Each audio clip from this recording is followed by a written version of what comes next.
Hey everyone, it's Sophie from Build Your Jungle, and today I'm going to be talking about my top 10 goals houseplant-wise for 2024. I've just come back from my little holiday break. I hope that you guys had a lovely holidays, by the way, however you spent it, and I'm feeling refreshed. I'm feeling ready to go over things for 2024, and I think a great way to kick things off content-wise would be for me to set some goals for myself around my houseplant collection, and you guys can hold me accountable next year when I look back to see if I have achieved said goals. Some of these things I've been waiting to do for a long time. Some of these things you guys have asked me to do for a long time, and some things I was just looking around my collection and I was like, I would love to do that. Do any of these videos make sense? Also, I can hear some very loud little Winnipegos in the background because I got them some stacking toddler cups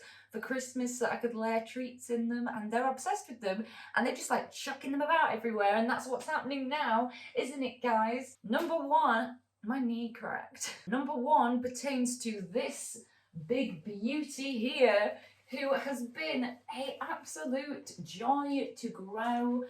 Amazing addition to my collection. A plant that I would be absolutely gutted to not have in my collection because I've just fallen so in love with it. And it's my Anthurium jungle bush. I love this because not only is it so unusual with the leaf shape for this kind of Anthurium, but it's not a true strap leaf Anthurium, and it's not one of the alien looking veiny ones. It's just very jungle foliage. That's what my brain thinks when I look at this. It think foliage, jungle. Really valuable content here. This Anthurium is great because it's so much easier than every other Anthurium. It requires way less water. It doesn't need really high humidity. It just does its thing. And the only bit of this plant that is not looking fabulous is where I have trapped these 3 leaves constantly in my bottom drawer simply because she is too big and too beautiful and she can't be tamed. I'll show you, I've also got some new leaves coming, some caterpillars, exciting. So getting back to the actual goal part of this, I want to pollinate this Anthurium, but not just a boring normal pollination, because I've done that before. I'm currently waiting for my Anthurium clarinervium berries to ripen. When they get fully ripe, they turn very bright orange, so I'm looking forward to seeing that. But it's a long way. I think for the clarinervium it's 11 months time from pollination to ripe berries, so I think we're about like eight months in or something like that.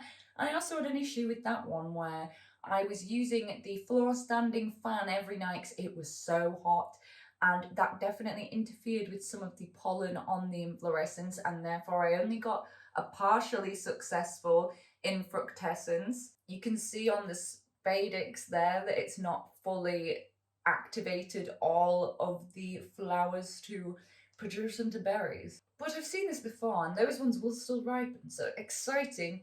But I really want to do this one, and I want to cross-pollinate it with another Anthurium that's in its section. In case you don't know this already, some Anthurium can be cross-pollinated to make hybrids, and that is part one of what this goal is I need to get a plant that's compatible with this plant, that is not just another jungle bush, and then I need to give it a go pollinating. So it's a 2-parter, but that's it. She's so stunning. I love you.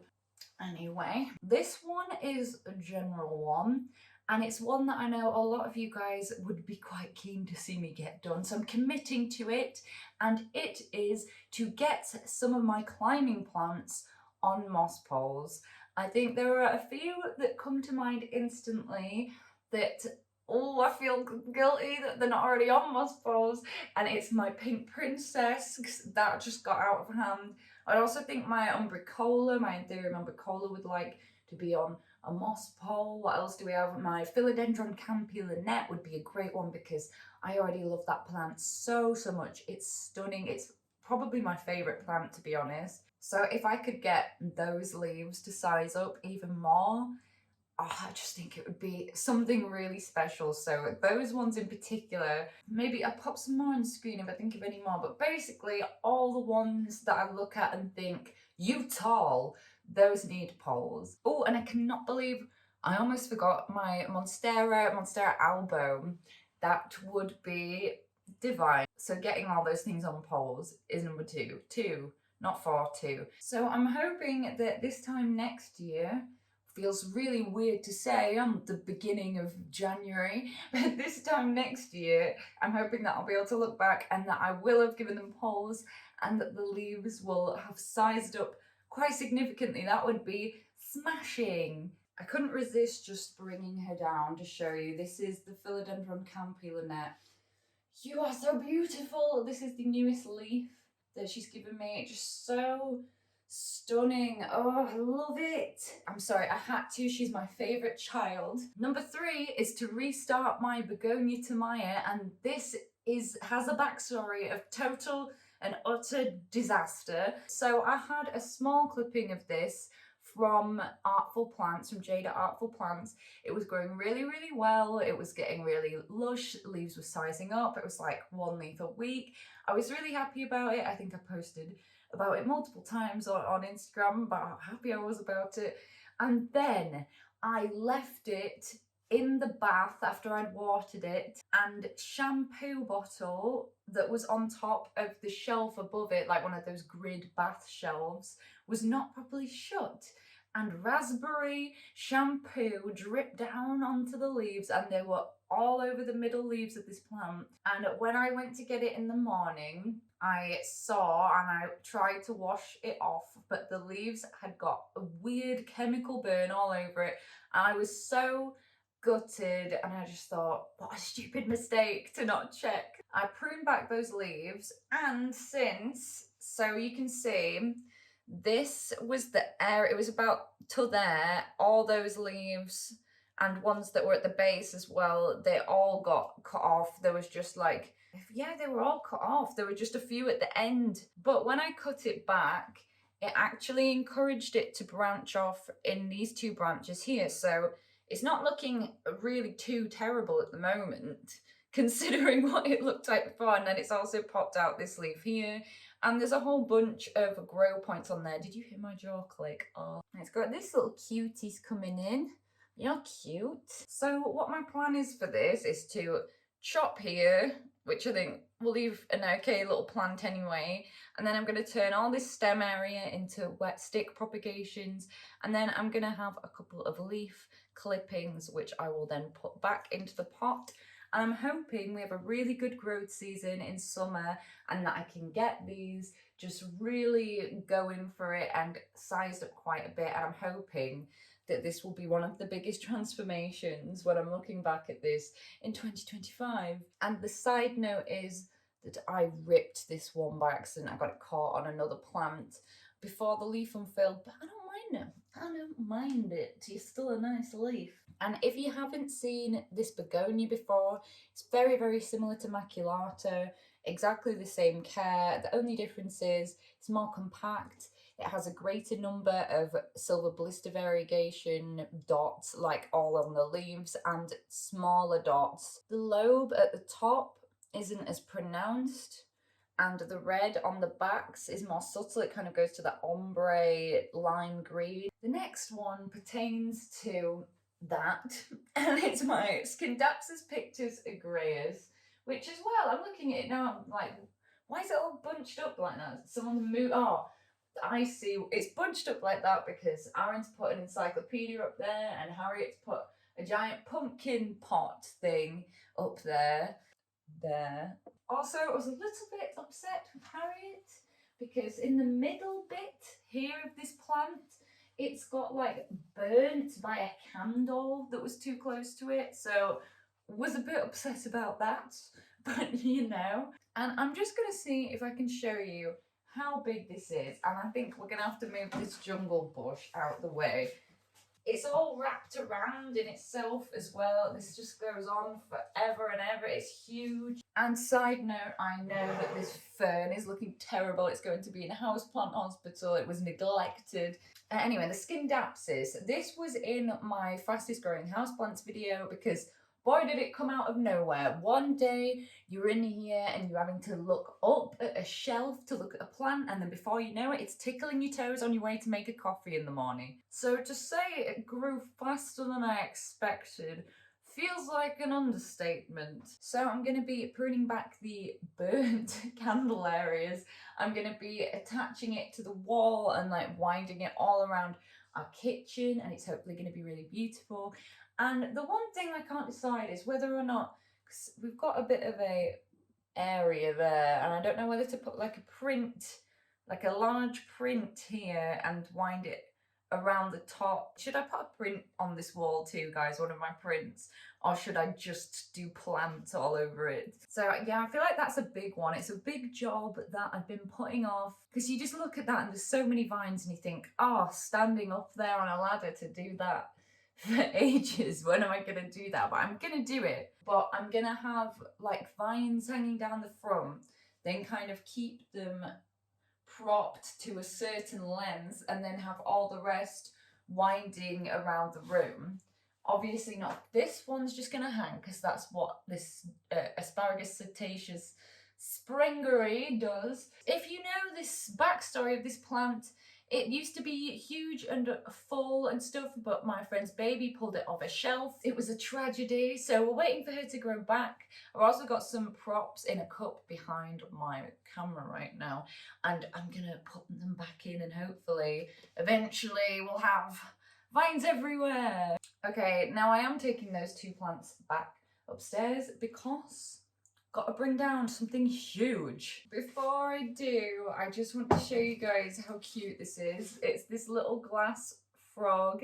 If you know me, you might know I really like frogs, and this frog has the cutest backstory ever. Basically, I'm a disability support worker, and one of the girls that I support collected like all of these frogs for me, and I thought it was so sweet. And I've been keeping some of them in my plant pots. I've got some on my windowsills, in the gaps between my plant pots, and I just thought that was so sweet and thoughtful. So this one's been living in there. This plant's so big, it doesn't even fit through the door properly anymore. I just kind of have to squish it through and hope for the best. So this was, well, it is my Monstera deliciosa, my only normal one. I've had this for many years now, and it was originally 2 pots, and each pot had 2 separate vines in. So I've got 4 vines in here. I love this plant, it's very big, but there is a sense of kind of legginess here, and it has improved recently, because you can see on a more recent internodal spacing, as I've moved this to a much brighter spot, is much tighter than before. This for the longest time lived literally in a corner that I'm surprised that it even was on my in, to be honest. Oh gosh. Oh my. So I've got a vine facing up here, then I've got one like that, I've got one like this, one like that, and they're all in opposite directions. And it seems like, where am I going to put a support in this? Is that like this one is really wants to be supported on this side. So I'm not really 100% sure. It's definitely a more than one support situation for this little plant. This was the most recent leaf, I think. And I was quite happy with the size of this, because compared to some of the piddly leaves that it had been giving me before that, like that was a lot better. So I think it really likes being by the window. Oh my god, it's just this is what I'm saying.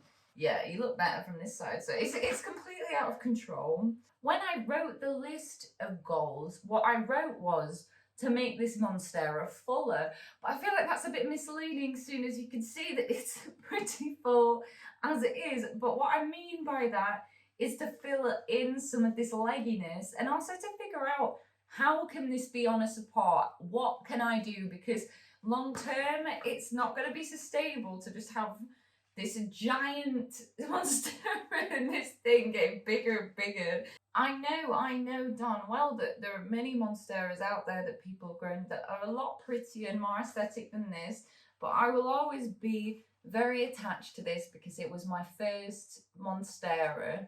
And I feel like when you're first getting into plants like the Monstera, it's such a classic, like it really, really is like one of the first plants people think of when they think of tropical plants or house plants. I remember my nan having one of these. Like, it was a very 70s thing as well. So if you've got family that were planty in that era, you probably also have a bit of a thing for this plant. It's making me laugh seeing how much of the frame is plant compared to how much is me. And this is really heavy. I'm gonna go put it back now. I honestly don't know why I held on to it this long. This is also a fun project for this year. My housemate Harriet has been very into woodlice. Like, she's always been really obsessed with them. So for Christmas, I just thought, let's get an introduction into the world of weird and wacky isopods. So the species that I went for, and I'm not bringing the little set up here because I don't want to disturb them. So I only remember the common name for them. I believe they're the powder orange ice, but I'll put the proper name on the screen. And I've got them a temporary little setup, but my big project for this year is I want to make them something glorious to live in, because so we got this little terrarium that the person that sold the isopods was like, yes, this is fine for them to live in, but I don't feel like it. Feels very small. I just would like them to have more space. So the kind of thing I've been looking at has been something like this, which I think Harriet would love and would go so well with our living room and stuff. I also think having an open top to the terrarium would be a lot easier for us to do the maintenance without disturbing them. Like, I don't have to lift the lid off to spray and to put in food and stuff for them. So I think that's what we'll go with, and we'll have some plants in there. We'll do a whole nice little build up, and it will be the fanciest terrarium that I have yet made. I don't actually think I've got many videos. I think I did a video once when I'd never made a terrarium before, and since then I've made many terrariums. I've actually made terrariums for the gift shop at Kew Gardens, so it would be interesting to do something large scale. Oh, but what I will do is I will show you, I took a video when I was putting the isopods into their enclosure, so I can show you like that. Oh gosh, when I'm looking at this plant, I'm thinking, where did it come to this? So I've got my Philodendron silver sword, and this one is basically fix this plant by whatever means necessary, whether I end up restarting it, which I think might be the better option. It frustrates me because the root system, when a plant's grown a good root system, I don't want to have to start it again. I don't know, when this plant's lost so many leaves, and oh my god, it's hanging off the support right now, I think it might be the better option.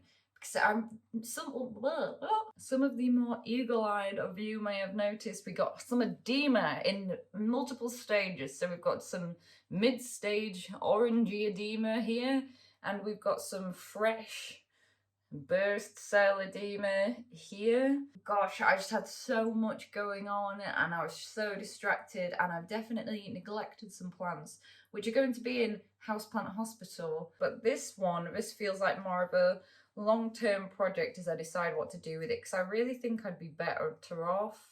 I can't speak today. Just starting the healthy bits of tissue over again and abandoning the damaged bit of the plant. You can also tell that this is a tissue culture plant because it's got such small stems at the base that then become a lot chunkier, and it's a classic tissue culture thing with this plant, and with them being very weak at the base like that. But I'm not blaming this all on it being tissue culture. It was me. And with the edema can be caused by so many numbers of things, but I'm sure that in the case of this, it's root bound at the base and it's sitting in water with wet feet, so to speak, and it gets overwatered, which causes the cells to burst in the plant because it takes up too much water, and that's basically what's happened here. So to give this plant a major makeover for 2024, and I need to sort this out right now, this vine. Wow, I'm not going to leave that there because it's like my head's a lollipop. Number 8 is also a philodendron, bit of a rehab situation, and I feel like her situation's delicate, so I'm going to leave her where she is, and anything I will pop on the screen over there. So it's my Philodendron Ruber Juvenile El Choco Red, and it's not a total disaster, guys, don't panic. I actually had a couple of videos on this plant, and it was my import video unboxing blah blah blah and my import update on this plant. And in the import update it was doing very well, and after it had that initial period of decline, because these plants came from Ecuador, there was that initial period of decline, and then it was finally pushing out some really big, beautiful, velvety leaves for me. I was loving it, it's one of my favourites. And then, heartbreakingly, we had some issues. So the first issue was that the petioles on this plant are so tall that it very quickly becomes too close to the grow light. So the top leaf was getting bleached slightly, and I didn't want that to happen. So I moved it out of my kind of heated shelf with grow light area, and on that shelf the plants that are sat in there also have the heat from the grow lights underneath the pots from the shelf below. So when I moved it, it had a temperature drop, and I think the fact that I didn't account for the temperature drop and carried on caring for it as normal resulted in edema. It did that thing that edema sometimes does, where it goes away for a bit and it comes back, it goes away and it comes back. And that leaf, that big leaf, is finally declining, which is a bit sad. But the other 2 leaves are still going, they're all right, there's still hope. We can give it a bit of special extra attention, nurture her and get her looking fabulous again in summer, I hope. So that's a very big goal for me, because I don't want to lose this plant. I actually had an El Choco that was a very small clipping in the past, and I lost that one, so I was really sad. And when I replaced it and I got this one, and this was a good size one, I was so excited about it. So I do not want to lose this plant because I really love it. I've noticed that Hoyas seem to get quite leggy, how cute is this pot, when they don't have a support. And while I do want to keep some trailing, like my Hoya Bella, because it's really like and stiff and like it doesn't want to be tamed in any way, I would really like to get some of them, like my Carnosa Crimson Princess Queen, oh my gosh, my mind, Carnosa Crimson Queen onto a trellis. So basically I want to get most of my Hoyas onto a trellis this year. And when I first had this plant, it was actually on the most beautiful, like big circle trellis. Then I had my first thrips infestation. I saved some clippings from it and I turned it into 2 plants, a bigger one which I sold, and this one which I kept and is now grown out, and it's putting out all these lovely vines. But you can definitely see on this one is a good example of the internodal spacing becoming quite large. So to get all my Hoyas on trellises, and maybe we'll get some cool unusual ones, maybe we'll DIY some, we'll see how it goes. Finally, this pertains to my plant buying habits, and it is a big deal for me.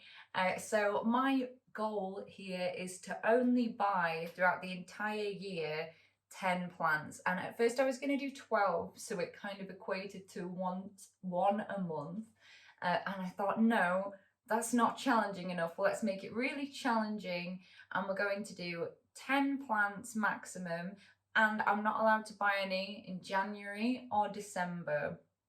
So that's what we're doing, and this will not include plant swaps with my friends and stuff. I could still be doing that, and things that are gifted to me, but I will not be myself purchasing more than 10 plants in 2024. Hopefully, please do hold me to it. So anyway, that's going to be it for this video. Those are my top 10 houseplant goals for 2024. I would love to know, what are some of your houseplant goals for 2024? Please do leave it in the comments down below. At the moment, I'm posting long form content on Fridays and shorts whenever I'm able to, so please do hit that button, subscribe to be notified when I next make a planty video. I also post a lot on Instagram, there's all kinds of funky content on there, and if you fancy buying some illustrated houseplant products and nature botanical products, then please do head over to my website. It's buildyourjungle.com. And I hope that you guys had a wonderful holiday period and that you're back feeling refreshed, ready to go, and that you're going to have a positive 2024. I've got a good feeling, guys. Got a good feeling for everybody. And have a great first weekend in January.